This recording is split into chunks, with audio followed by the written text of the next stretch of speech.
Hi, I'm Colin Gibbs with Fierce Wireless. We're here at Mobile World Congress Americas this week.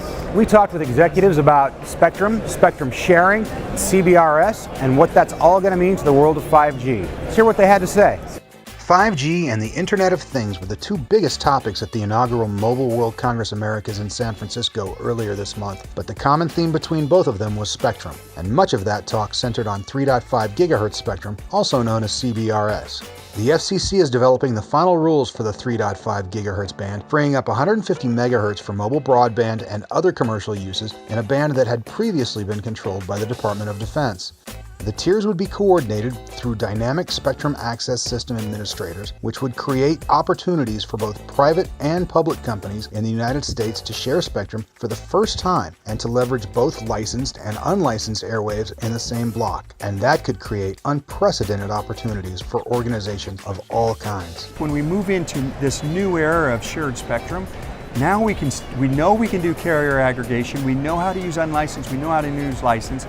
Let's go on to this new thing where we're using shared spectrum, and of course the carriers are going to love it because it comes at from their angle of, hey, we went from licensed and we still have a little bit of control with these PAL licenses, and we know how to use carrier aggregation because we're aggregating our 700 or 1900 or whatever, our AWS bands, and now we're going to end up being able to aggregate in 3.5 and give ourselves more capacity. What a great opportunity, and we don't have to spend billions of dollars on spectrum.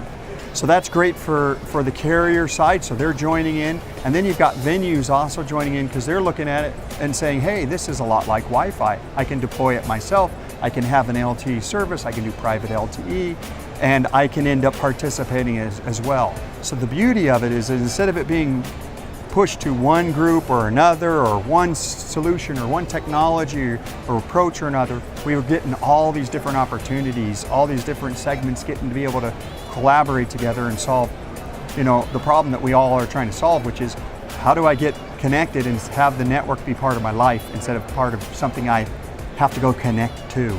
Indeed, the CBRS Alliance has grown from a half dozen companies when the group launched a little more than a year ago to more than 5 dozen members today. The consortium includes many traditional wireless heavyweights, but also companies such as Cox Communications and Fujitsu Network Communications, which are hoping to use the spectrum to expand their presence in wireless. Certainly at this show, we've seen a lot more interest in the band, I think, than we expected. We didn't arrange a large enough room for all the attendees that showed interest. We had standing room only. Even a year ago, it was a small cadre of people.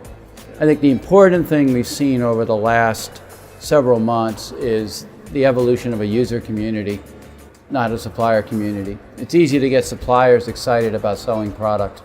The more important challenge that we've had to meet in the last couple months is to get buyers starting to get interested in building these networks. And I think we saw that today.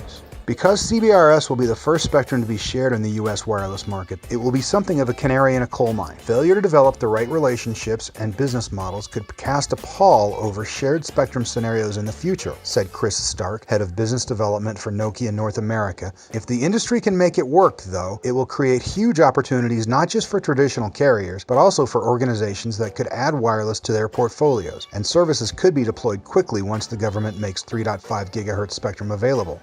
So the equipment timeline is really becoming a non-issue.